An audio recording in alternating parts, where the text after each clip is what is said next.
আশা করছি কোনো বদ মতলব নেই। আমি কথা বলেছি হিমেল এর সাথে, ও যথেষ্ট ভালো ছেলে বলে আমার মনে হয়েছে। নয়নও কথা বলেছে। তুমি অযথা এত চিন্তা করো না। মারুফা একটু শান্ত হলেন। একটা স্বস্তির নিঃশ্বাস ফেলে আকবর সাহেবের পাশে গিয়ে বসল। কিছুক্ষণ পরে মনে পড়ল সেদিনের হিমেলের পরিবারের কড়া ব্যবহারের কথা। আবারও অস্থির গলায় আকবর সাহেবকে উদ্দেশ্য করে বললেন, ছেলে না হয় ভালো, তবে ছেলের পরিবার, আমার মেয়েটা ওই বাড়িতে গিয়ে সংসার করবে কি করে?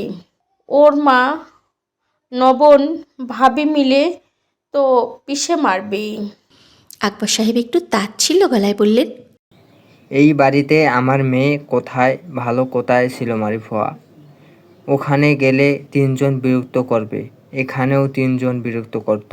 যেখানে তুমি মা হয়েও তোমার মেয়ের অশান্তির কারণ হয়ে দাঁড়িয়েছিলে, সেখানে ওর শাশুড়ির থেকে কী বা আশা করছি? যেখানে ওর নিজের বোন ওর জীবনে অশান্তির কারণ, সেখানে ননদের থেকে কী আশা করব? আর বাকি রইল ওর ভাইয়ের বউ আর যা, দুজনেই সমান। এদের থেকে তো কিছু আশা রাখাই যায় না। এখানে যেমন আমি ছিলাম আমার মেয়ের জন্য, ওই বাড়িতে গেলে আশা করছি হিমেল থাকবে। তবে কি সমান সমান হয়ে গেল না? মারুফার মুখটা কালো হয়ে গেল। আকবর সাহেব তাকিয়ে দেখলেন চোখ দুটো ছলো ছলো করছে। এক পর্যায়ে নিজের কান্না নিয়ন্ত্রণ না করতে পেরে আঁচলে মুখ গুজে কেঁদে উঠে বললেন, নয়ন কি করে মেয়ে না, আমি কি ওর খারাপ চাই? আকবর সাহেব স্মিত হেসে বললেন, সমস্যা তো ওখানেই মারুফা, তুমি আমার মেয়ের খারাপ চাও না, তবে ওর খারাপ থাকার সব থেকে বড় কারণ তুমি। আমার মেয়েটা যদি ওর মায়ের পক্ষ থেকে ওর বাবার মতো সমর্থন পেত, তাহলে ওর জীবনটা অনেক সহজ হতে যেত। তোমার ভালোবাসার ধরনটা ভুল। মারুফ অভিমানী গলায় বললেন, হ্যাঁ, তুমি তো শুধু ওকে ভালোবাসো, আমি তো ওকে জন্ম দেইনি, আমি তো ওর সৎ মা। তোমার হয়তো খারাপ লাগবে শুনতে মারুফা, তবে তুমি কিছু কিছু ক্ষেত্রে নয়নের সাথে সৎ মায়ের থেকেও খারাপ ব্যবহার করেছো। নিজের গায়ের রং, নিজের রূপ নিয়ে নয়নের মাঝে যে ভয়টা সবসময় কাজ করেছে, তুমি সেটা চাইলে দূর করতে পারতে। নয়ন দেখতে তোমার মতো হয়েছে জন্য তুমি ওকে গালাগালি করো। আমি জানি তুমি কেন করো এমনটা। একটু থেমে আকবর সাহেব আবার বলা শুরু করলেন, তুমি ভাবো তোমার মেয়েকেও তোমার মতন কথা শুনতে হবে। তুমি সবসময় ভাবো যে তোমার ভাগ্যের মতো তোমার মেয়ের ভাগ্যটা হয়তো খারাপ হবে। তবে আমার প্রশ্ন একটাই, আমি কি তোমার আপন করে নেইনি?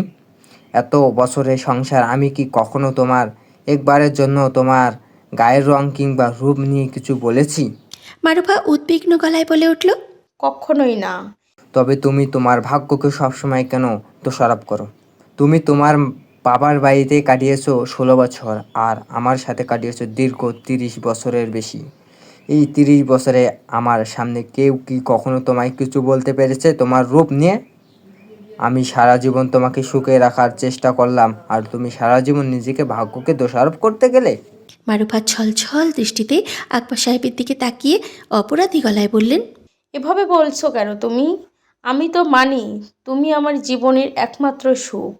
তুমি আমায় যে সম্মান আর ভালোবাসা দিয়েছো, তা আর কেউ দেয়নি। তবে আমার যে ভয় হয়, আমার মেয়ে যদি তোমার মতো কাউকে না পায়।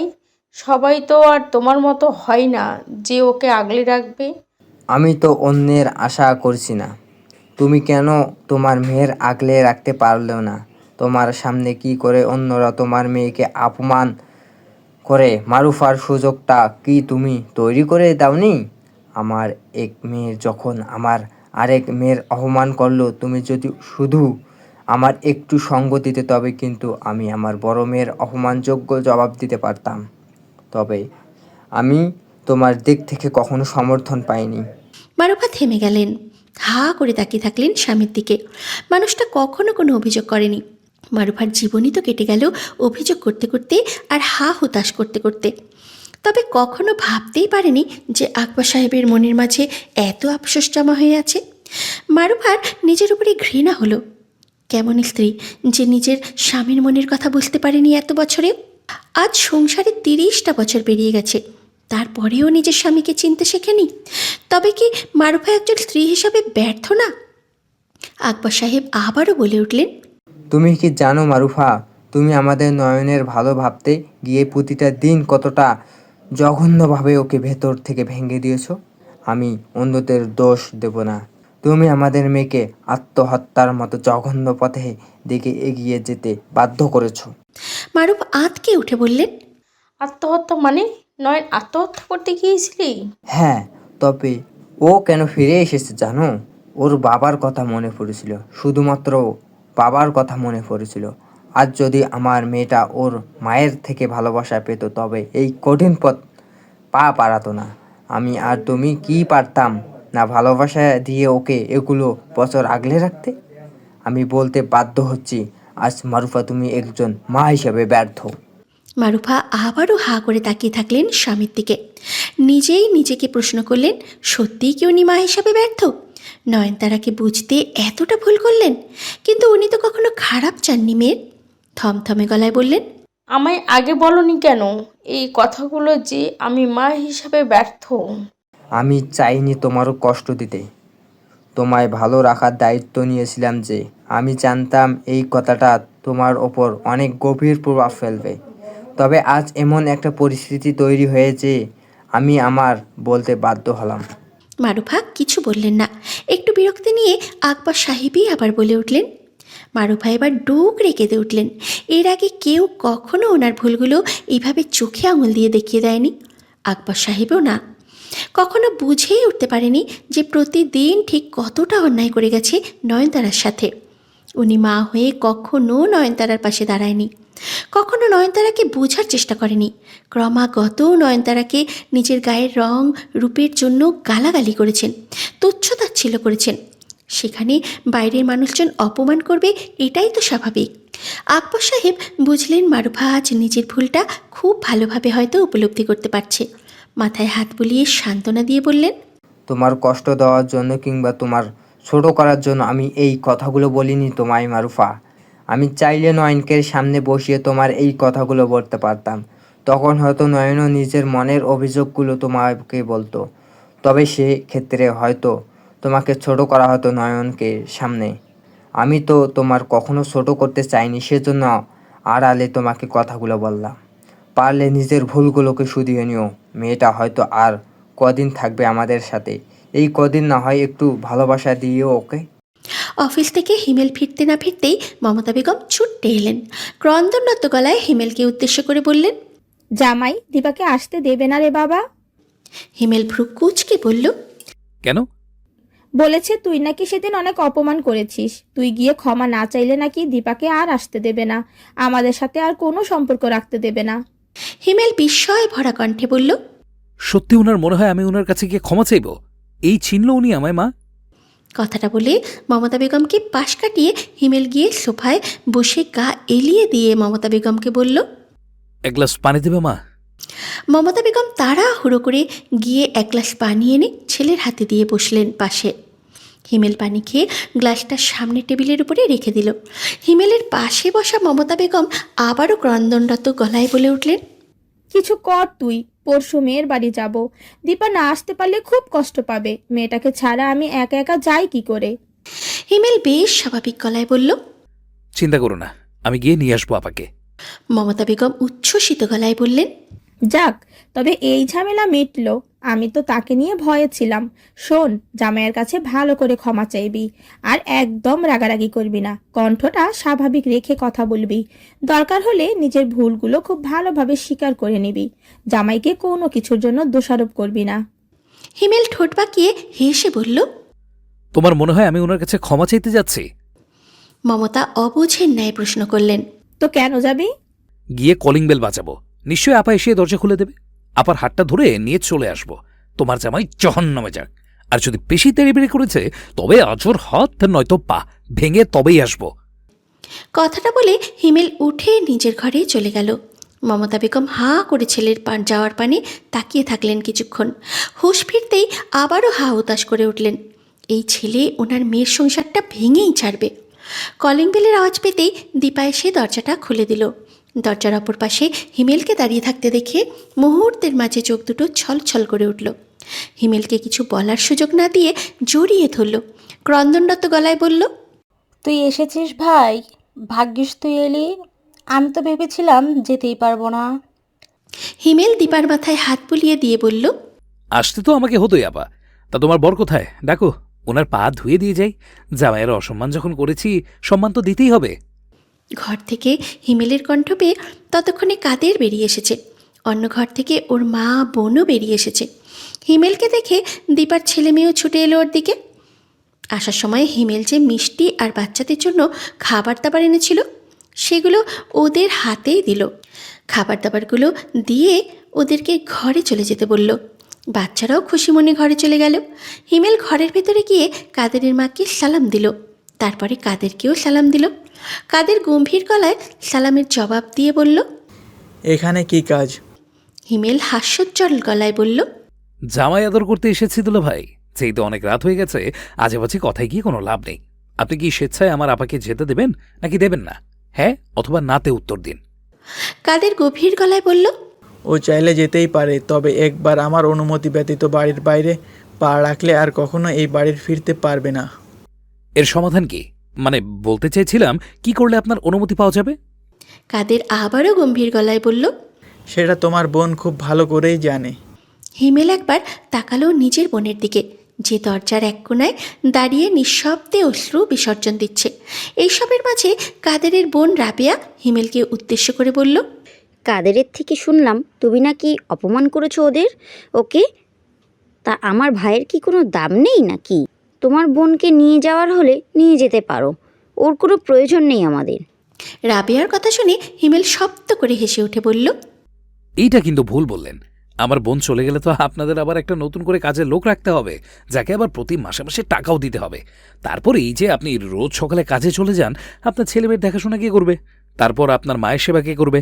তারপর এই যে আপনার ভাই আমার বোনকে কাজে লাগিয়ে মাঝে মাঝে মারামারির প্র্যাকটিস করে, এটা করবে কি করে বলুন? আমাদের রক্ত চুষে খাবেন কি করে?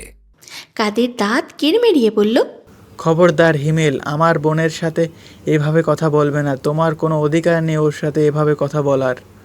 হিমেল হুঙ্কার দিয়ে বলে উঠল, আপনারও কোনো অধিকার নেই আমার বোনের গায়ে হাত তোলার।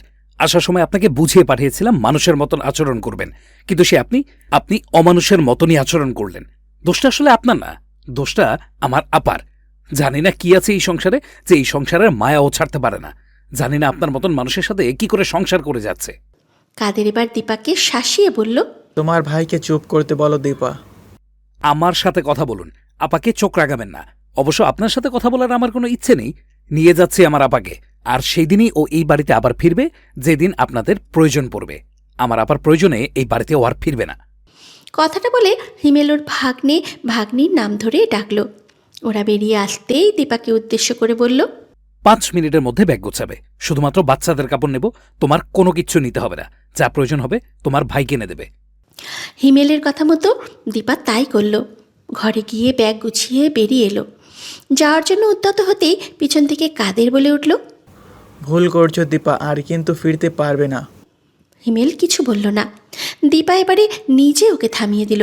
পিছনে ফিরে কাদেরের দিকে তাকিয়ে খুব শান্ত গলায় বলল, বিশ্বাস করো, তোমার সংসারে আমিও আর ফিরতেও চাই না। ওই তো আমার ভাই বলল না, যেদিন আমাকে প্রয়োজন পড়বে সেদিনই আমি ফিরব। আমি আর আমার প্রয়োজনে এই সংসারে ফিরব না। তোমার যা ইচ্ছে তাই করো। কাদের ব্যঙ্গাত্মক গলায় বলল, ভাইয়ের তো বিয়ে দেওয়ার জন্য যাচ্ছ, ভাইয়ের বউ এলে কতদিন থাকবে একবার ভেবে দেখছো? 2 দিন পর ঠিকই বের করে দিবে বাড়ি থেকে। দীপা আত্মবিশ্বাসের সাথে বলল, আমার ভাইকে আমি চিনি। আজ আমায় এখান থেকে হাসান নিয়ে যাচ্ছে না, হিমেল নিয়ে যাচ্ছে, এটা মাথায় রেখো। আর বিয়ের পরে যদি সব ভাই বদলানোর হতো তবে তো তুমিও বদলাতে। তুমিও তো তোমার বউয়ের কথায় উঠতে বসতে। তবে যেহেতু এখনও তুমি তোমার মা বোনের কথায় উঠবস করছো, তবে আশা করছি আমার ভাইও বদলাবে না। দীপার শাশুড়ি আরও অনেক কিছুই বলল। সবাই মিলে অনেকভাবে দীপাকে শাসালো, হিমেলকেও গালাগালি করলো। তবে দীপা আর থাকলো না, বেরিয়ে এলো। বাড়ি থেকে বেরিয়ে দীপা যেন প্রাণ খুলে শ্বাস নিতে পারল। মনে হলো জেলখানা থেকে যেন মুক্তি পেল দীর্ঘ অনেকগুলো বছর পর। একেই বলে বুঝি শান্তি, যে শান্তি আজ অনেকগুলো বছর হলো দীপা পায় না। রাতে আকবর সাহেব এলেন নয়নতারার ঘরে। নয়নতারা তখন রাতের খাওয়া দাওয়া শেষে ঘরে এসে টুকটাক গোছগাছ শেষে ঘুমানোর প্রস্তুতি নিচ্ছে। আজও এমন অসময়ে আকবর সাহেবকে দেখে চমকালো। আজ আকবর সাহেব ভেতরে এসে দরজাটা আগেই বন্ধ করে দিলেন। নয়নতারাকে পাশে বসিয়ে বললেন, হিমেলের সাথে কি তোমার কথা হয়েছে? ও পরশু আসতে চাইছে নিজের পরিবারকে নিয়ে। নয়নতারা আন্দাজ করতে পেরেছিল হয়তোবা আকবর সাহেব এই কথাটাই বলতে এসেছে। অস্বস্তিতে আকবর সাহেবের চোখে চোখ মেলাতে পারল না। ইতস্তত গলায় বলল, হ্যাঁ বাবা, তোমাকে বলার আগে উনি আমাকে জানিয়েছিলেন ব্যাপারটা। আমি ওনার থেকে সময় চেয়েছিলাম যে তোমার সাথে আলোচনা করে তারপর ওনাকে জানাবো। তবে তোমাকে আর বলা হয়ে ওঠেনি, পারিনি আর কি বলতে কথাটা। আকবর সাহেব বিস্ময় ভরা কণ্ঠে বললেন, কিন্তু কেন মা? আমার সাথে আলোচনা করতে তোমার এত সংকোচ কিসের? জানো তো যদি তোমার সিদ্ধান্ত ভুল হয় তবে তোমার বাবা সেটা তোমায় ভালোবাসে ধরিয়ে দেবে, অপমান করবে না। তারপরও কিসের এত সংকোচ? নয়নতারা ভয় পেল। ভাবল আকবর সাহেব বুঝি মন খারাপ করেছে। ব্যস্ত গলায় বলে উঠল, তুমি কষ্ট পেও না বাবা, তোমার কোনো দোষ নেই। আসলে আমি নিজেই বলে উঠতে পারছিলাম না, আমার অস্বস্তি হচ্ছিল। নিঃসন্দেহে হিমেল ভালো মানুষ, ওনার সাথে আমি এতদিন কথা বলে এতটুকু বুঝতে পেরেছি অন্তত। তবে আমি আসলে ওনার পাশে নিজেকে মানতে পারছি না। উনি নিজ থেকে আমায় বিয়ে করতে চাইছেন, এই কথাটাও আমার মানতে ভীষণ কষ্ট হচ্ছে। আকবর সাহেব বুঝলেন মেয়ের অস্বস্তির কারণ। একেই তো হিমেলের সাথে নিজেকে মানতে পারছে না। যা পরিস্থিতির মাঝে দিয়ে নয়নতারা গেছে তাতে এমনটা হওয়াও স্বাভাবিক। তার উপরে আবার আকবর সাহেব বাবা হয়ে নিজেই মেয়ের সাথে বিয়ের কথা বলেন। সচরাচর মেয়েদের সাথে বিয়ের আলোচনা মায়েরাই করে, তবে নয়নতারার ক্ষেত্রে তার উল্টোটাই হয়েছে। বরাবরই মেয়েরা নিজেদের মায়েদেরকেই সব কথা খুলে বলতে স্বাচ্ছন্দ্য বোধ করে। তবে নয়নতারা কখনো সেই সুযোগ পায়নি। মারুফার সাথে নয়নতারার বিয়ের ব্যাপারে স্বাভাবিক কথাবার্তা বলা অসম্ভব। সব সময় কেমন অস্থির হয়ে পড়ে, তাড়াহুড়ো করে বড্ড বেশি। এই ক্ষেত্রে মায়ের ভূমিকাটা আকবর সাহেব নিজেই পালন করে এসেছেন। বরাবর তিনি যা করেন আজও তাই করলেন। মেয়ের মাথায় হাত বুলিয়ে আশ্বস্ত করে আদুরে গলায় বললেন, আমায় বলতে তোমার অস্বস্তি হওয়ার হয়তো স্বাভাবিক মা, তবে একটা কথা মনে রাখবে, তুমি কোনো অন্যায় করছো না। তুমি কোনো কিছু জোর করে কারো থেকে ছিনিয়ে নিচ্ছ না। তুমি যা পাচ্ছ সেটা তোমাকে কেউ নিজ ইচ্ছেই দিচ্ছে না। তুমি যা পাচ্ছ সেটা তোমাকে কেউ নিজ ইচ্ছেই দিতে চাইছে। এখানে তোমাকে কেউ দয়া করে না, বরং স্বেচ্ছায় তোমায় চাইছে। আমি জানি তোমায় মা, তোমার সাথে বিয়ের বিষয়গুলো আলোচনা করতে পারবো না, সেজন্য আমি নিজ থেকে আসি তোমার সাথে আলোচনা করতে। তাই আমি চাইবো তুমি মন খুলে আমার সাথে কথা বলো। নয়নতারার অস্বস্তি একটু কমলো যেন। মাথা নাড়িয়ে সায় জানালো। আকবর সাহেব মেয়ের থেকে সাড়া পেয়ে প্রশ্নাত্মক গলায় নয়নতারাকে জিজ্ঞাসা করলেন, মন থেকে বলো মা, তুমি কি হিমেলকে বিয়ে করতে চাও? এতদিন যাবৎ তোমায় কে কী বলেছে, কি খোঁটা দিয়েছে, হিমেলের পরিবার কেমন, বিয়েটা পরবর্তীতে হিমেল ঠিক থাকবে কি না না থাকবে না, এত কিছু চিন্তা বাদ দাও। এত চিন্তা করলে তুমি জীবনে এগোতে পারবে না। কিন্তু বাবা, আমার যে ভয় হয়, মনে হয় হিমেল পরে যদি বদলে যায়। আকবর সাহেব আলতো হেসে বললেন, একজন মানুষকে সারা জীবন চেষ্টা করে সম্পূর্ণভাবে তাকে তুমি বুঝে উঠতে পারবে না মা। কে কখন কিভাবে পরিবর্তন হয়ে যাবে সেটা আমরা জানি না। তুমি শুধু এতটুকু ভেবে আমার উত্তরটা দাও যে তুমি কতটুকু হিমেলের সাথে মিশেছো, তোমার কি হয়েছে, ওর সাথে কি তুমি তোমার গোটা জীবনটা কাটাতে পারবে? নয়নতারা চোখ তুলে তাকালো আকবর সাহেবের দিকে। বোঝার চেষ্টা করলো যে আকবর সাহেব আসলে কি চাইছে। কেননা আকবর সাহেবের মতামত নয়নতারার জন্য ভীষণ গুরুত্বপূর্ণ। আকবর সাহেব যেন নিজের দৃষ্টি দিয়ে নয়নতারাকে বোঝাতে চাইলেন যে হ্যাঁ বলো, নিজের মনকে রাজি করাও মা। খারাপের দিন মানুষের জীবনে আসবেই। এই সমাজের মানুষজনও আমাদেরকে কটু কথা বলবেই, আমাদের খুঁতগুলো আমাদের চোখে আঙুল দিয়ে ধরিয়ে দেবেই। তার মানে এমনটা না যে যারা আমাদেরকে আপন করতে চাইছে তাদেরকে আমরা দূরে সরিয়ে দেব। বরং সেই মানুষগুলোকে জীবনে জায়গা দিয়ে আমাদের সবাইকে জানিয়ে দিতে হবে তুমি অযোগ্য নও। তুমিও তোমার জীবনে সুখের আশা করতে পারো, সম্মান তোমারও প্রাপ্য। খুব অল্প সময়ের মাঝে নয়নতারা যেন অনেক কিছু বুঝে ফেলল। আলতো হেসে মাথা নাড়িয়ে সায় জানিয়ে বলল, হ্যাঁ বাবা, নিঃসন্দেহে ওনার সাথে গোটা জীবনটা কাটানো যায়। উনি কখনো আমার মাঝে এমন কিছু খোঁজেন না যা আমার মাঝে নেই। আমি সাধারণ, সেটা উনি জানেন বাবা।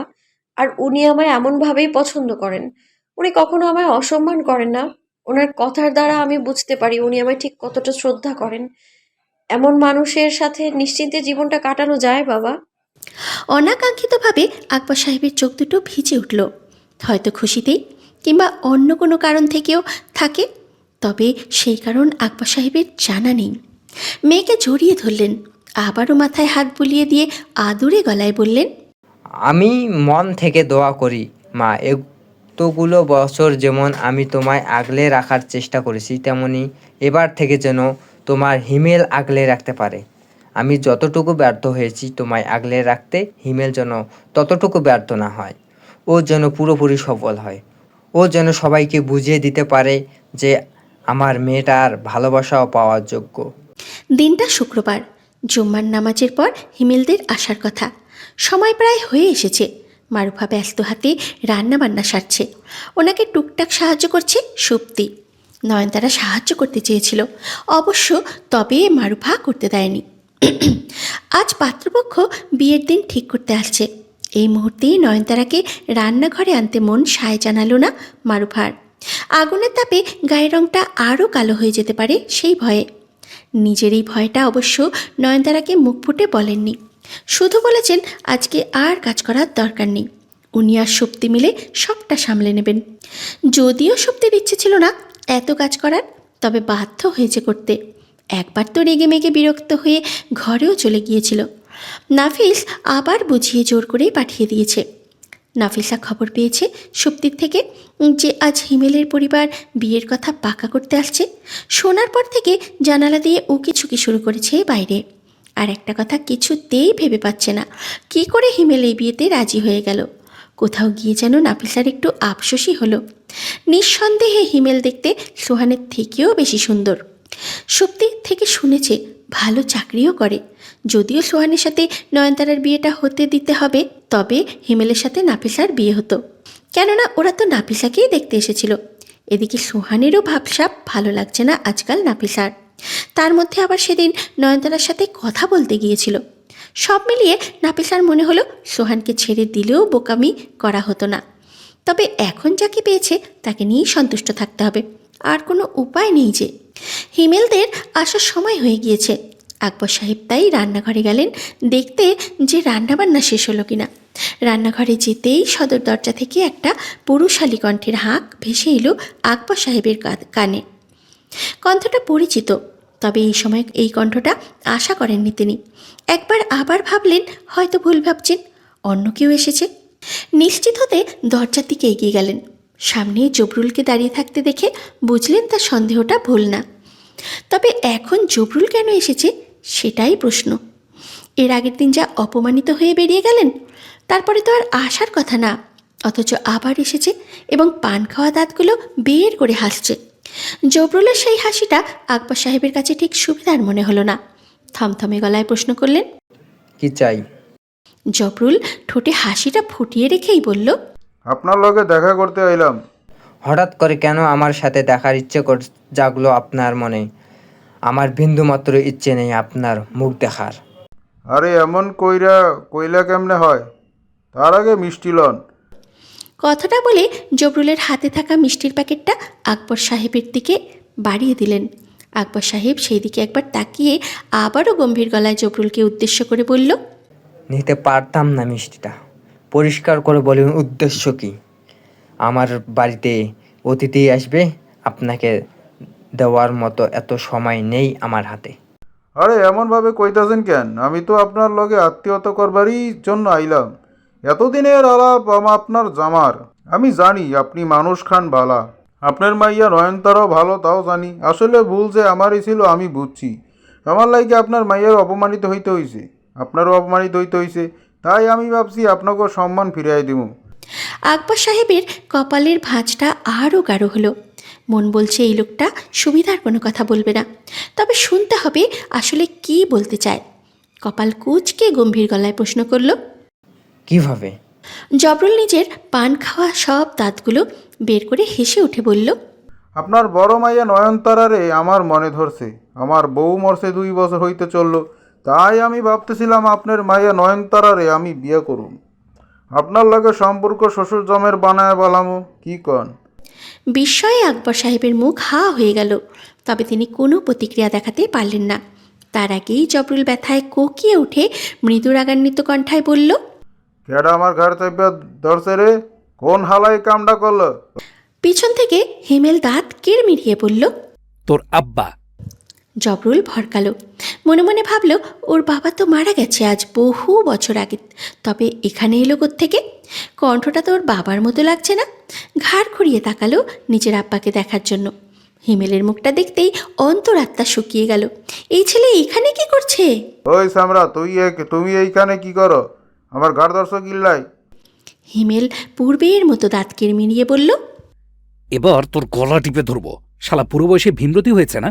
সেদিন চাচা হয়ে ভাই সাজতে চেয়েছিলি, কিচ্ছু বলিনি, কিন্তু আজ দাদার বয়সী হয়ে নাতনিকে বিয়ে করতে এসেছিস, শক্ত কম না তোর? হিমেলের মুখ থেকে এমন কথা শুনে আকবর সাহেব একটু চমকালেন। বুঝলেন ছেলেটাকে যতটা ভদ্র মনে হয় ততটাও ভদ্র না, মানে যেমন পরিস্থিতি হিমেলকেও ঠিক তেমনভাবেই পাওয়া যাবে। আকবর সাহেবের এইসব ভাবনার মাঝে ওনার কানে ঠাস করে একটা চরের আওয়াজ এলো। ধ্যান ভাঙল। তাকিয়ে দেখলেন জবরুল মাটিতে লুটিয়ে আছে, আর্তনাদ করে উঠল। ও মা গো, মরে গেল, মরিয়া মারিয়া ভালাইল রে, আমারে কোমর হাড্ডি বাইকে গেল রে। জবরুলের পাঞ্জাবির কলার ধরে হিমেলকে আবার দাঁড় করিয়ে পুনরায় দাঁত পিষে বলল, তোর শরীর থেকে এক এক করে সব ভার আমি বের করব, তোর হাড্ডিগুলো আলাদা করে কবর দেব, আর তোকে আলাদা করে পুঁতব। কথাটা বলে আবারও একটা চর বসালো জবরুলের গালে। জবরুল আবারও মাটিতে উপুড়ো হয়ে পড়ল। হিমেল এবার ওকে তুলল না, শাসিয়ে বলল, একটা ভালো কাজে এসেছে এখানে, সেই জন্য তোকে ভার্সিটি লাইফের হিমেলের সাথে পরিচয় করালাম না। এখন বাড়ি যা, বিকেলে দেখা হচ্ছে তোর সাথে। জবরুলের প্রচণ্ড মরার ভয়, অনেক দিন বাঁচতে চায় সে। আর তার অন্যতম কারণ হচ্ছে একটা বিয়ে করবে, তবে পাত্রী পাচ্ছে না, সেই জন্য বিয়েও করা হচ্ছে না। তবে বাঁচতে হবে ওকে, সেই জন্য মাটি থেকে উঠে লুঙ্গি ধরে দৌড় দিল। হিমেল হাতটা ছেড়ে নিল, যেন ধুলো লেগেছিল। স্বাভাবিক করল নিজের অভিব্যক্তি, হাসি হাসি মুখে অত্যন্ত বিনয়ের সাথে আকবর সাহেবকে উদ্দেশ্য করে এবার সালাম দিল। আসসালামু আলাইকুম আঙ্কেল। আকবর সাহেব অবাক না হয়ে পারলেন না। হিমেল যেন গিরগিটির থেকেও বেশি তাড়াতাড়ি নিজের রং বদলায়। আকবর সাহেব দ্বিধা দ্বন্দ্বের মাঝে পড়ে গেলেন হিমেলকে নিয়ে। যেমনটা ভেবেছিলেন এই ছেলেটা তেমনটা তো নয়। রকচটা স্বভাবের মনে হচ্ছে, সবসময় তো একই ধরনের আচরণ করে না। এই যে এখন আবার কেমন কেমন কোমল গলায় সালাম দিল। আকবর সাহেবের থেকে কোনো জবাব না পেয়ে হিমেল আবারও বলে উঠল, আসসালামু আলাইকুম আঙ্কেল, ভালো আছেন? আকবর সাহেবের ধ্যান ভাঙল, একটু হাসার চেষ্টা করে বলল, ওয়ালাইকুম আসসালাম। হ্যাঁ বাবা, ভালো আছি। তোমরা ভালো আছো তো? হ্যাঁ আঙ্কেল, এক্ষুনি আমার যে রূপটা দেখলেন এটা নিয়ে ভাববেন না, ওই হিমেল ভার্সিটি লাইফে ছিল। এখন আমি অনেক শান্ত হয়ে গিয়েছি, অনেক ভদ্র, আমি ভরসা রাখতে পারেন। আকবর সাহেব যেন বাধ্য হয়ে হাসলেন। হিমেলের পাশে দাঁড়ানো মমতা বেগম আর দীপার সাথে টুকটাক কথাবার্তা শেষে ঘরে নিয়ে এলেন। এর আগের দিনের মতন আজও মারুফা একবার শুধু সালাম দিয়ে সামান্য কুশল বিনিময় করে আবার চলে গেলেন। পাত্রপক্ষের লোকদের সামনে বেশিক্ষণ দাঁড়িয়ে থাকতেই তিনি হাঁসফাঁস করেন। অস্বস্তি হয়, অস্থিরতা বেড়ে যায়। মনে হয় তার দ্বারাই যদি আবার কোনো ভুল হয়ে যায়। দীপার ব্যবহারে আজ বিস্তর পরিবর্তন এসেছে। বেশ স্বাভাবিকভাবে হেসে খেলেই কথা বলছে। পরিবর্তন মমতা বেগমের আচরণেও এসেছে। তবে তিনি যে এখনও পরিপূর্ণভাবে সন্তুষ্ট নন সেটা নিশ্চিত হয়ে গেলেন আকবর সাহেব। তবে যাই হোক, ভদ্র আচরণ করেছে এটাই অনেক। এমন নয় দীপা মন থেকে খুশি হয়েছে এই বিয়েতে। তবে হিমেলের কথা আবার দীপার উপরে প্রভাব ফেলতে পারে, বেশ ভালো। গতকাল দীপাকে বাড়ি নিয়ে আসার পর বেশ অনেক রাত অবধি দীপাকে খুব ভালোভাবে বুঝিয়েছে। দীপাকে বুঝিয়েছে ওর শ্বশুরবাড়ির লোকজন যেমন দীপাকে অসহায় পেয়ে কোণঠাসা করেছিল, ঠিক তেমনি নয়নতারাকেও ওর গায়ের রঙের জন্য, রূপের জন্য এই সমাজের মানুষ কোণঠাসা করে ছেড়েছে। দীপাকে বুঝিয়েছে একটা সংসারে সুখ থাকার জন্য স্বামী স্ত্রীর মাঝে বোঝাপড়া থাকা দরকার। হিমেল আর নয়নতারাও একে অপরকে বেশ ভালোই বোঝে। হিমেলের দরকার নয়নতারাকে। দীপা রাজি হয়েছে ঠিকই, তবে এখনও মন থেকে নিজের ভাইয়ের পাশে নয়নতারাকে মানতে পারেনি। তবে হিমেলের অনুরোধে এখন মুখে হাসিটা ফুটিয়ে রেখেছে। আলোচনা শেষে 10 দিন পর হিমেল আর নয়নতারার বিয়ের তারিখ ঠিক হলো। এর মাঝে নয়নতারা এসে একবার দেখা করে গেছে। বেশিক্ষণ বসেনি আজ।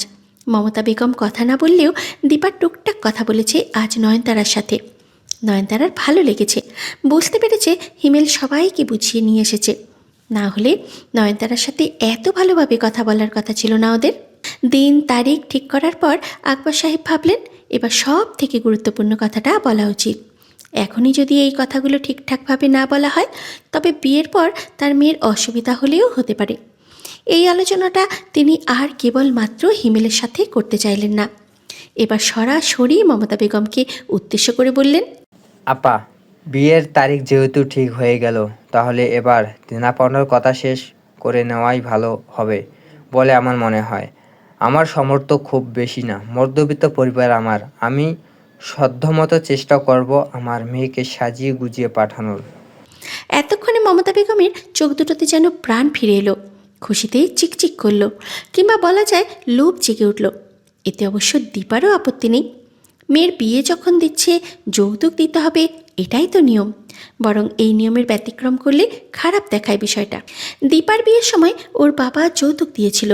হাসানের বিয়ের সময়ও ওর শ্বশুরবাড়ি থেকে রুমানা অনেক কিছু পেয়েছে। এখন হিমেলের শ্বশুরবাড়ি থেকেও যদি কিছু দেয় তবে সেটা হিমেলের উপকার হবে।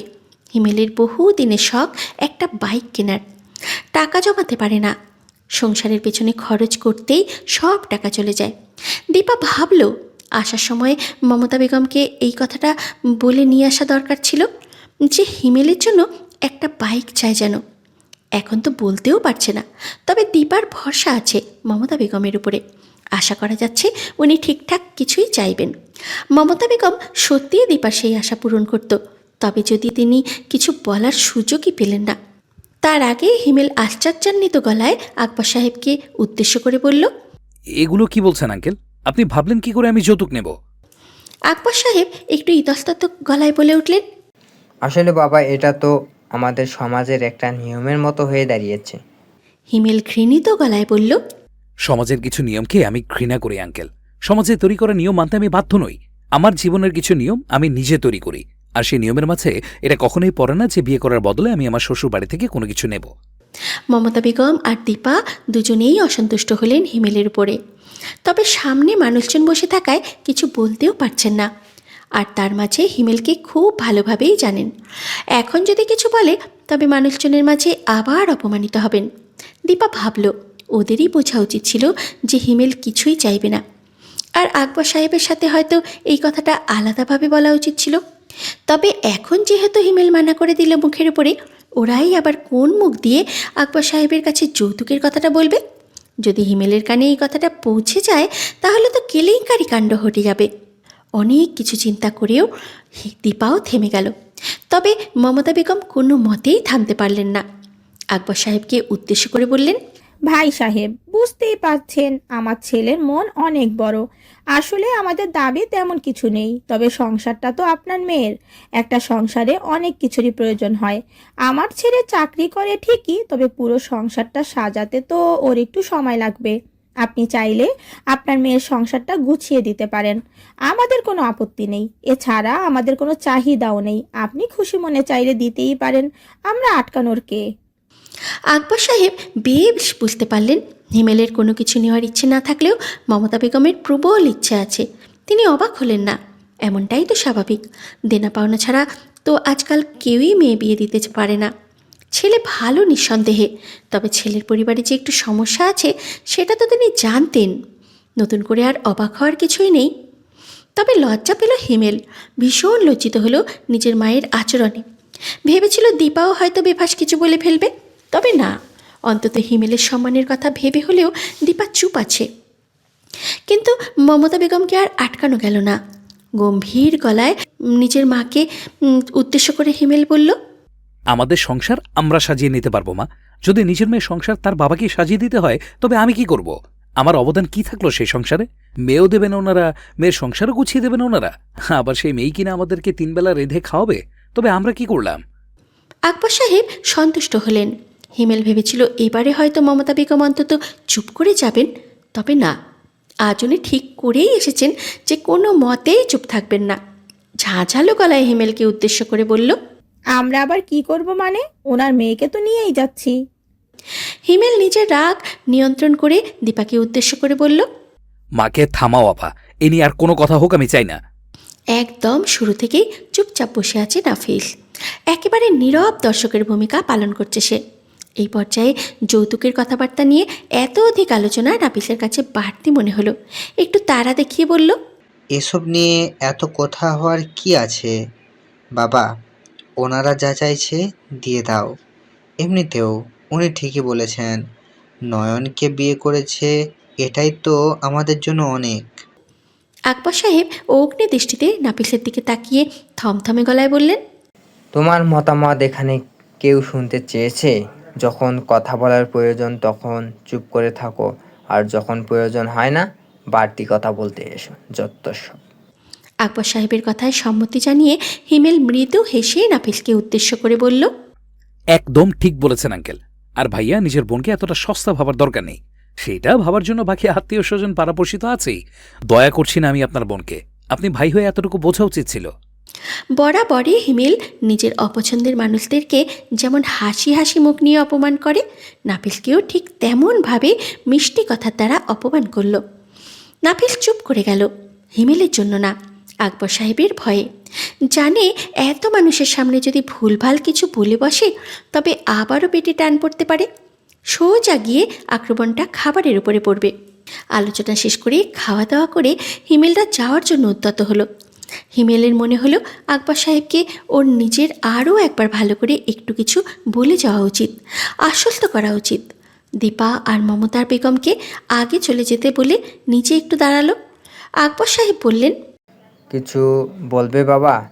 হিমেল একটা লম্বা শ্বাস টেনে বলল, আঙ্কেল, আপনাকে ছোট্ট করে আমার জীবনের একটা গুরুত্বপূর্ণ ঘটনা শোনাই। হ্যাঁ, যে ঘটনাটা আমার জীবনের চিন্তাধারা অনেকটা বদলে দিয়েছে, যে ঘটনা আমার ভাবনা চিন্তাগুলোকে আরো উন্নত করেছে। কি ঘটনা?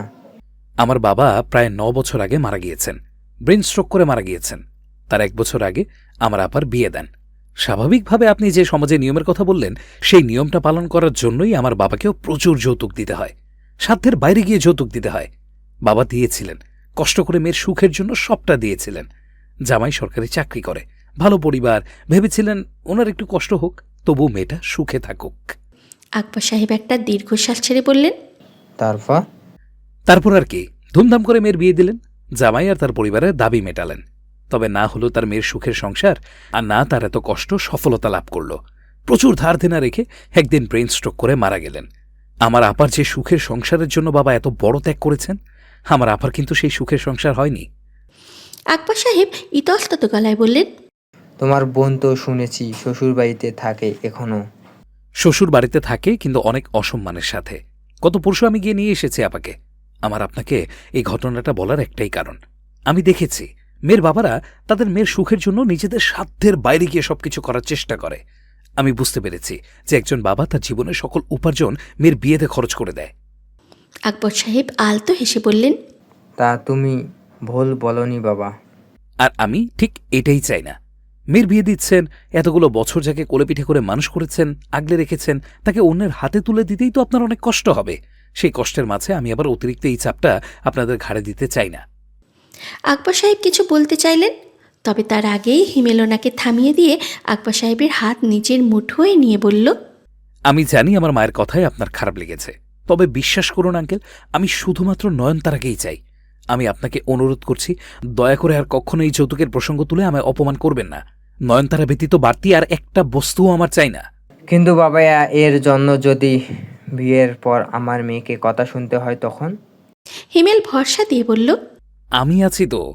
আপনি শুধু সবসময় এটা মনে রাখবেন যে আপনি আমার দায়িত্বে নয়নতারাকে পাঠাচ্ছেন আমার বাড়িতে।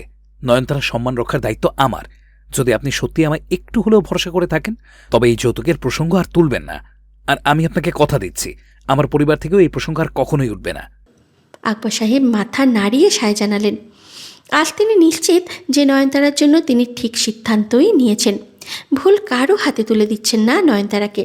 যে ছেলের মানসিকতা এত সুন্দর, এই জটিল বিষয়টাকে এত সুন্দরভাবে ভাবতে শিখেছে, বুঝতে শিখেছে, সে মানুষ হিসাবে খারাপ হতেই পারে না। আর যাই হোক, সেই ছেলেটা আকবর সাহেবের সহজ সরল মেয়েটাকে ঠকাবে না কখনো। আরে বাহ নয়ন, অনেক কিছু কিনে দিয়েছে দেখছি। যাই বলো না কেন, তোমার কিন্তু এতদিন অপেক্ষা করা সার্থক। বিদেশি ছেলে হাতছাড়া হয়েছে তো কি হয়েছে, দেশে ভালো একটা ছেলে জুটিয়েছ, শিখে কিন্তু বেশ ভালোই ধরেছ। সুপ্তি যে কথাটা নয়নতারাকে খোঁচা দিয়ে বলল, সেটা নয়নতারার বুঝতে বাকি রইল না। নয়নতারা আলতো হেসে বলল, উনি মানুষ ভাবি, কোনো জন্তু না যে শিকার করব। আর না আমি কোনো শিকারী। তুমি বোধ হয় তোমার আর নাফিসার চরিত্রটা আমার উপর বসিয়ে দিতে চাইছো, তাই না? বিস্ময়ে সুপ্তির মুখ হা হয়ে গেল। বিশ্বাসই হলো না যে কথাটা নয়নতারা বলল। তবে কথাটা সুপ্তির পছন্দ হয়নি। মৃদু রাগ দেখিয়ে বলল, এসব আবার কেমন কথা নয়ন? বিয়ে ঠিক হওয়ার পর থেকে মুখ দেখছি খুব ভালো কথা ফুটছে, আগে তো এত উত্তর দিতে না। মানুষ যখন ভেঙে যায় তখনই শান্ত হয়ে যায়, তাই না ভাবি? আর আমি ভেঙে যাওয়ার পরেও আবার নিজেকে দাঁড় করিয়েছি, তাই আমি কথা বলবো, এটাই তো স্বাভাবিক। তাই বলে এতটা কথা বলা ঠিক না। হবু বরের গরম দেখাচ্ছ নাকি? সংসার টেকাতে পারবে কি না সেটা দেখো। পুরুষ মানুষ 2 দিন পর রূপের পেছনে এমনিই ছুটবে। ভেবেচিন্তে কথা বলো। বরাবরের ন্যায় নয়নতারা এবারও আলতো হেসে বলল, আমি সবকিছু আমার ভাগ্যের উপর ছেড়ে দিয়েছি ভাবি। আমার ভাগ্যে যা লেখা আছে তাই হবে, সবকিছু আমি হাসি মুখে মেনে নিব। সুপ্তি আবারও কিছু বলতে চাইল, তবে তার আগেই মারুফা ঘরে ঢুকতে সুপ্তিকে উদ্দেশ্য করে ঝাঁঝালো গলায় বলল, তোমার মুখটা বন্ধ রাখলেই ভালো হয় সুপ্তি। বাড়তি কোনো কথা বলতে কিন্তু নয়নের বাবাকে বলে এবার সত্যি তোমাদের দুজনের আলাদা সংসারের ব্যবস্থা করব। এর আগে তাও তোমাদেরকে বাড়িতে থাকতে দেওয়ার কথা বলেছিল, তবে আমি কিন্তু এবার সেটাও মানা করে দিব। নয়নতারার ব্যবহারে সুপ্তি যতটা না অবাক হয়েছিল, তার থেকেও অনেক বেশি অবাক হলো মারুফার ব্যবহারে। মারুফা তো কখনো এভাবে ওর সাথে উঁচু গলায় কথা বলে না, তাও আবার নয়নের ব্যাপারে।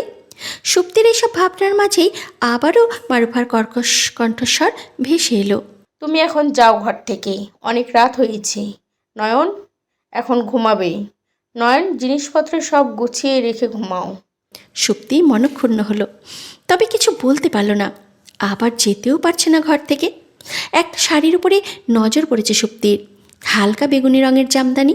ভেবেছিল এটা নয়নের থেকে হাতানো যাবে। সুপ্তি জানে নয়নতারা মানা করবে না, মন ভালো নয়নতারার। তবে এখন মারুফার ব্যবহার দেখে তো চাইতেই ভয় করছে। এদিকে যেতে বলার পরও এখনও সুপ্তি বসে থাকায় মারুফা বিরক্তিকর গলায় বললেন, যেতে বললাম তো তোমায়, এখন যাও। সুপ্তি ঠোঁটে একটু হাসি ফুটিয়ে তুলে নয়নতারাকে উদ্দেশ্য করে বলল, নয়ন, বলছিলাম যে তোমার তো বেগুনি রং পছন্দ না। আবার দেখো না, আমারও তোমার বিয়েতে পরার মতো একটা নতুন শাড়ি নেই, তো শাড়িটা আমায় নেই। ইশারায় শাড়িটা দেখালো সুপ্তি। নয়নতারার খারাপ লাগলো সুপ্তির কথাটা শুনে। নাফিস তো কিছু করে না, নতুন শাড়ি কিনবেই বা কী করে? কিন্তু এই শাড়িটা যে নয়নতারা দিতে পারবে না। নয়নতারার বেগুনি রং পছন্দ না, কিন্তু হিমেলের পছন্দ। নয়নতারা সব কিছু পছন্দ মতো কিনে দিলেও এই একটা শাড়ি যে হিমেল নিজে পছন্দ করে কিনে দিয়েছে, সেই শাড়িটা নয়নতারা কী করে দেবে? হিমেলকে যে অপমান করা হয় তাহলে। নয়নতারার এইসব ভাবনার মাঝে মারুফা খেকিয়ে উঠে বললেন, ও কি কথা সুপ্তি? বিয়ের শাড়ি আবার কেউ চায় নাকি? এসব ওর শ্বশুর বাড়ি থেকে কিনে দিয়েছে বিয়ের জন্য। তুমি চাইলে কোন আক্কেলে? আর নয়নের বিয়ের পরার শাড়ি কেনার জন্য তোমার শ্বশুর টাকা দিবে তো। সুপ্তির মুখটা ছোট হয়ে গেল। নয়নতারা মারুফাকে থামিয়ে দিয়ে সুপ্তিকে উদ্দেশ্য করে বলল, ভাবি, আসলে ওই শাড়িটা হিমেল নিজে পছন্দ করে কিনে দিয়েছে। এই রংটা ওনার ভীষণ পছন্দ। এই শাড়িটা না আমি তোমায় দিতে পারছি না। তবে আমি তোমায় টাকা দিয়ে দেব, তুমি এমন একটা শাড়ি কিনে নিও, কেমন? না হলে আমি নিজে গিয়ে একটা এনে দেব। সত্যি জোরপূর্বক হেসে বলল, ঠিক আছে নয়ন, কোনো ব্যাপার না। আসলে আমার চাওয়াটাই ভুল হয়েছে। সত্যিই তো, তোমার বিয়ের শাড়ি কোন আক্কেলে চাইলাম আমি। কোনো ব্যাপার না ভাবি, তুমি তো আমার নিজের মানুষ, চাইতেই পারো। আমি তোমার কাছের মানুষ, এজন্যই তো চেয়েছো। আচ্ছা, একটা কাজ করো, এখান থেকে তোমার ইচ্ছে মতো অন্য একটা শাড়ি পছন্দ করে নাও, যেটা তোমার পছন্দ হয় সেটাই নাও।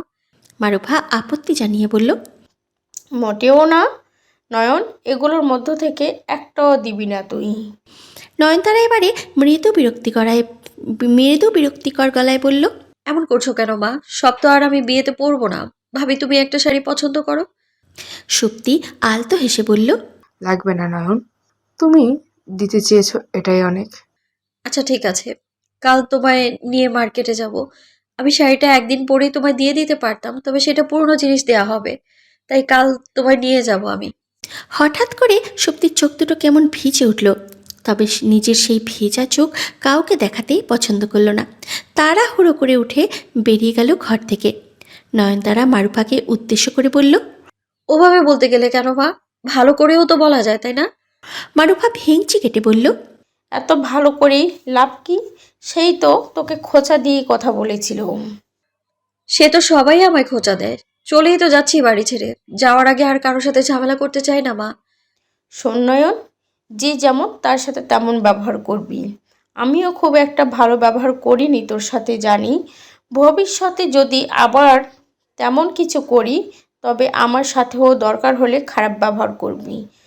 নয়নতারা একটা দীর্ঘশ্বাস ছেড়ে বলল, খারাপ হয়ে বা কি লাভ মা? আমি খারাপ হলে কি ওরা ভালো হবে? ওরা কি আমায় খোঁচানো বন্ধ করবে? বরং হয়তো আমি ভালো হয়ে থাকলে কোনো একদিন ওরাও ভালো হবে, নিজেদের ভুলটা বুঝতে পারবে। খারাপের সাথে খারাপ হয়ে তাকে ভালো করা যায় না মা, এটা বুঝতে হবে তোমায়। সুপ্তি ঘরে এসে দেখল নাফিস বিছানায় হেলান দিয়ে বসে ফোন চালাচ্ছে। ভীষণ বিরক্ত লাগলো, সেই সাথে রাগও হলো। আজ যদি নাফিস কিছু করত, নিজে উপার্জন করত, তবে কি সুপ্তিকে নয়নের থেকে শাড়িটা চাইতে হতো? হতো না তো। বরং ঘরে এসে নাফিসকে বলতো টাকা দিতে। কোনো অনুষ্ঠানে যে নতুন কাপড় কিনে পরবে, তার টাকাও শ্বশুরের থেকে নিতে হবে কেন? অন্যের মুখের দিকে সব সময় চেয়ে থাকতে হবে? সুপ্তির দরজাটা বন্ধ করে নাফিসের দিকে তেড়ে এসে রাগান্বিত গলায় বলল, ফোন চালানো ছাড়া তোমার কি আর কোনো কাজ নেই নাফিস? বিয়ে করেছিলে কেন আমার যখন দায়িত্ব নিতে পারবে না? বিয়ের আগে তো অত্যন্ত বলেছিলে যে বাবার দোকানে বসবে, এই তো তাও বসো না। তোমার আর আমার ভবিষ্যৎ কি বলতে পারো? নাফিস গা ছাড়া ভাব নিয়ে বলল, চিন্তা করো না, ভবিষ্যতে বাবার দোকান আমারই হবে। হয়েই বা কি হবে? এখনো তো বাবা তোমাকে দোকানে বসতে বলে, কিন্তু তোমার কি ব্যবসা করার আক্কেল আছে? দুদিন দোকানে গেলে দোকান ধ্বংস করে ছেড়ে দেবে। তোমাকে দিয়ে হবেটা কি বলো আমায়? নাফিস বিরক্তিকর গলায় বলে উঠল। চুপ করবে এখন? সত্যি ভালো লাগছে না এসব কথা শুনতে। সুপ্তি এবারে চেঁচিয়ে উঠে বলল, ভালো কথা শুনলে ভালো লাগবে না, এটাই তো স্বাভাবিক। কি যে ভুল করেছি তোমার বিয়ে করে সেটা আজ বুঝতে পারছি। তোমার জন্য না বাবার বাড়িতে সম্মান পাই, না শ্বশুর বাড়িতে। বাবার বাড়িতে কোনো অনুষ্ঠানে আজকাল আর আমায় কেউ ডাকে না, কেন জানো? কারণ আমার স্বামী বেকার, কোনো কিছু তো দিতেই পারবো না, বরং ফ্রিতে গিয়ে খেয়ে আসবো সেই ভয়। শ্বশুর বাড়িতেও 3 বেলা পেট ভরে খাবার জন্য মুখ বন্ধ রাখতে হয়। কেউ কিছু বলছে নাকি আবার? সুপ্তি ধপ করে বিছানায় বসে পড়ল, কেঁদে ফেলল এবারে। ক্রন্দনরত গলায় বলল, একটু হলেও নাফিস বুঝতে পারল নিজের অপরাধ, উপলব্ধি করতে পারল সুপ্তির অসহায়ত্ব। নিজে তো সারা দিন ঘরে বসে থাকে, কেউ কিছু বললেও কানে শোনে না। তবে সুপ্তির এইসবে যায় আসে না, কষ্ট পায়। তবে সুপ্তির এইসবে যায় আসে, কষ্ট পায়। সুপ্তি তো ভালোবেসেই বিয়ে করেছিল, সেই ভালোবাসাটা এখনও আছে। তাই মেয়েটাকে এইভাবে কাঁদতে দেখে খারাপই লাগলো। ফোনটা পাশে রেখে আদুরে গলায় বলল, চিন্তা করো না, কাল থেকে দোকানে যাব। কি লাগবে তোমার বলো, আমি এনে দেব। সুপ্তির কান্না থামলো না, কাঁদতে কাঁদতে বলল, আমি আমার চাহিদা কমিয়ে ফেলবো। আমি জানি আমি হয়তো অতিরিক্ত কথা বলি, খোঁচাও দিই সবাইকে, তবে তাও তোমায় বলবো শুধু একটু এতটুকু ব্যবস্থা করো, 3 বেলা খাওয়া ভয়ে জোর করে মুখ বন্ধ রাখতে না হয়। বিয়ের বাকি আর মাত্র 5 দিন। বিয়ের কেনাকাটা সব শেষ। হিমেলের বাড়ি থেকে নয়নতারার জন্য যা কিছু কেনাকাটা করা হয়েছে সেসব নয়নতারাকে নিয়ে গিয়েই কেনা হয়েছে। তবে আজ আবার হিমেল নয়নতারাকে আলাদাভাবে ডেকেছে দেখা করার জন্য। কেন ডেকেছে নয়নতারা জানে না, তবে হিমেলের কণ্ঠ শুনে মনে হচ্ছিল গুরুত্বপূর্ণ কোনো কথাই বলা বাকি আছে। দুজনেরই অফিস থাকে। দিনের বেলায় আর দেখা করার সময় হয়ে উঠল না। হিমেলের আগে ছুটি হলো। নয়নতারাকে কল করে বলল নয়নতারাকে নিতে আসছে।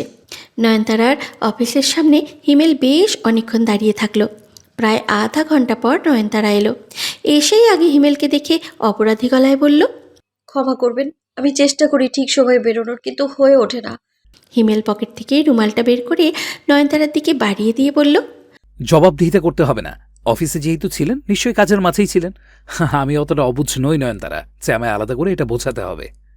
আমি জানি আপনি এতটা অবুঝ নন, তবে আমি আপনাকে আসতে বলার পরেও এতক্ষণ অপেক্ষা করালাম।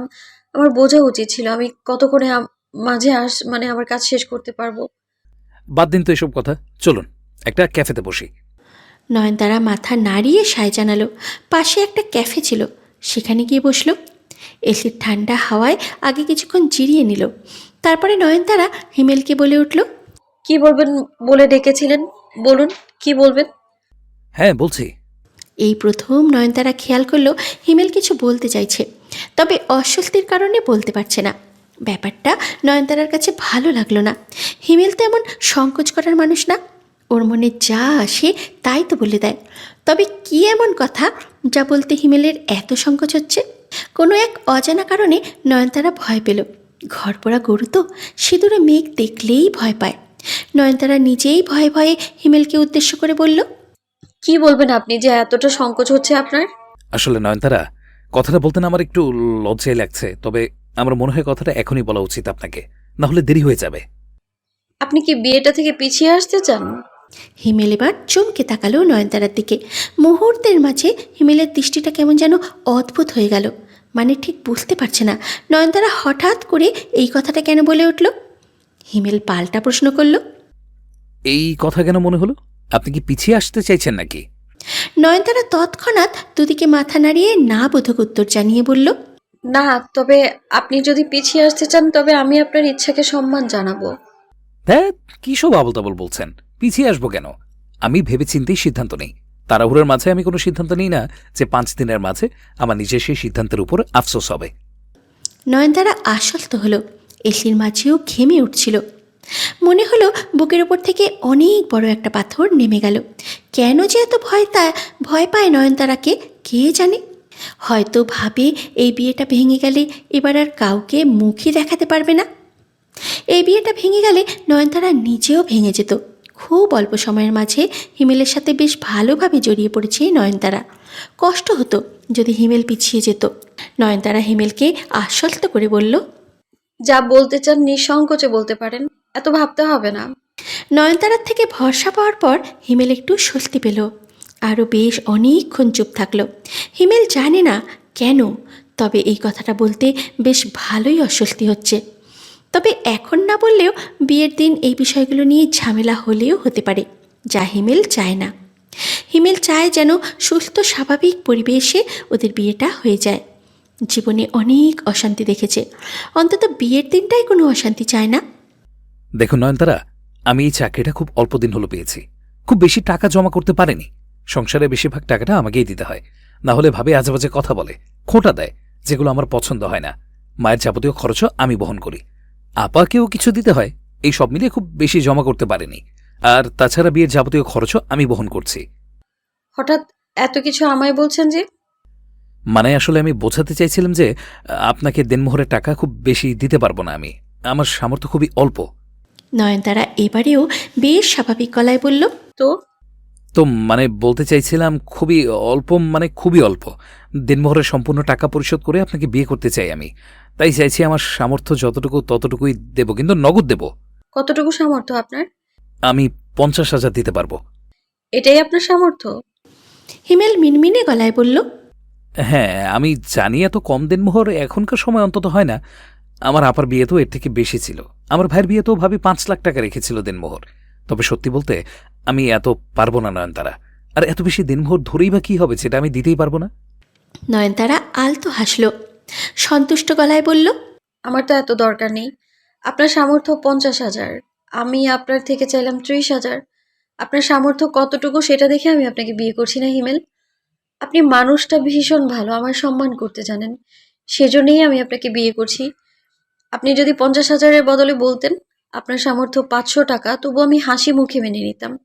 হিমেল বিস্মিত গলায় বলল, এত অল্প চাহিদা আপনার? চাহিদা যত বেশি শান্তি তত কম, চাহিদা যত কম শান্তি তত বেশি। যে চাহিদাগুলো পূরণ হবার নয়, অযথা সেই চাহিদাগুলো রেখে কি লাভ বলুন? আপনি আমায় বিয়ে করছেন, এটা আমার সৌভাগ্য হিমেল। সব ঠিক ছিল, তবে নয়নতারার শেষের কথাটা হিমেলের পছন্দ হলো না। মৃদু বিরক্তিকর গলায় বলল, সবসময় এভাবে বলবেন না নয়নতারা। আপনি নিজেই যদি নিজেকে এইভাবে ছোট করেন, বাকিরা তো সুযোগ পাবেই। আর আমার অবস্থাটা বোঝার জন্য আমি আপনার কাছে কৃতজ্ঞ। ধন্যবাদ আপনার প্রাপ্য আমার জীবনে আসার জন্য, আমাকে এই পরিস্থিতিটা থেকে বের করার জন্য। আবার সে একই কথা বলে। আমার ভাগ্যে আপনি লেখা ছিলেন। হ্যাঁ, জানি আসতে একটু দেরি করে ফেলেছি। সুখ মানুষের জীবনে দেরিতেই আসে। আর আমি আপনার জীবনে আসবো বলেই হয়তো এতদিন এত কষ্ট পেয়েছেন। আবার আপনিও আমার জীবনে আসবেন বলেই হয়তো আমিও এতদিন অনেক কষ্ট করেছি। এবার দুজনে মিলে শুধু একটা সুখের সংসার করব। এত ঝামেলা থাকবে না আমাদের জীবনে। হিমেলের শেষ বাক্যগুলো শুনে নয়নতারা যেন কল্পনার জগতে হারিয়ে গেল। সংসার, ছোট্ট একটা শব্দ, তবে নয়নতারার কাছে যেন একটা স্বপ্নের মতন। ভাবতেই অবাক লাগছে, নয়নতারারও একটা সংসার হবে। কেউ একজন নয়নতারাকেও পাওয়ার জন্য ব্যাকুল হয়ে আছে। দিনটা ছিল নয়নতারা আর হিমেলের বিয়ের দিন। বাকিদের কাছে দিনটা বেশ স্বাভাবিক। আকবর সাহেব আর মারুফার দিনটা কাটছে ব্যস্ততার মাঝে আর অন্যরকম একটা মানসিক চাপের মাঝে। তবে নয়নতারার জন্য এই দিনটা বিশেষ। প্রতিদিন যেমন নয়নতারাকে দেখতে ভীষণ সাধারণ লাগে, আজ তেমনটা লাগছে না ঠিক। মুখে আলাদা একটা লাবণ্যতা ফুটে উঠেছে। নয়নতারার সৌন্দর্য সব থেকে বেশি যেটা বাড়িয়ে দিয়েছে সেটা হলো ঠোঁটের নির্মল হাসি। বিয়ের শাড়ি পরে নয়নতারাকে সাজানোর সময় নয়নতারা আয়নায় একবার নিজেকে দেখল। খেয়াল করলো আজ নয়নতারার নিজের কাছেই নিজেকে সুন্দর লাগছে। এর একটা বিশেষ কারণও আছে। এর আগে কখনো কেউ নয়নতারার প্রশংসা করেনি। নয়নতারার চেহারার যে বৈশিষ্ট্যগুলো নয়নতারাকে সুন্দর করে প্রমাণিত করে, সেগুলো কেউ কখনো নয়নতারাকে বলেনি। তবে হিমেল বলেছে। হিমেলের চোখে নয়নতারা সুন্দর, সেজন্যই তো আজ নয়নতারার নিজেকেও নিজের কাছে ভীষণ সুন্দর মনে হচ্ছে। নয়নতারার পরনে গাঢ় মেরুন রঙের শাড়ি, শাড়ির পাড় আর আঁচলে ঘন স্টোনের কাজ করা, এছাড়াও সম্পূর্ণ শাড়িতেই স্টোনের কাজ করা। বিয়ের শাড়ি যখন কিনতে যায় তখন বাকিরা যারা সাথে ছিল তারা বলেছিল এই রঙটা না নিতে, নয়নতারাকে মানাবে না এই রঙটা। হোক বিয়ে, তবুও একটু হালকা রঙ নিতে বলেছিল। তবে নয়নতারার বরাবরই ইচ্ছে ছিল বিয়ে করলে মেরুন রঙের শাড়ি পরবে। হিমেলকে সেই সুপ্ত ইচ্ছেটা জানিয়েছিল। ফলস্বরূপ নয়নতারাকে আলাদা করে আর কোনো কষ্ট করতে হয়নি। হিমেল সুযোগ তৈরি করে দিয়েছিল, আর সেই সুযোগটা কাজে লাগিয়ে নয়নতারা নিজেই নিজের বিয়ের শাড়িটা পছন্দ করেছিল। নয়নতারার চুলগুলো বেশ ঘন আর লম্বা। চুল ছেড়ে দিয়ে রাখার ইচ্ছে নয়নতারার ছিল না, তাই একটা খোপা করেছে। খোপায় আবার লাল গোলাপ দেওয়া।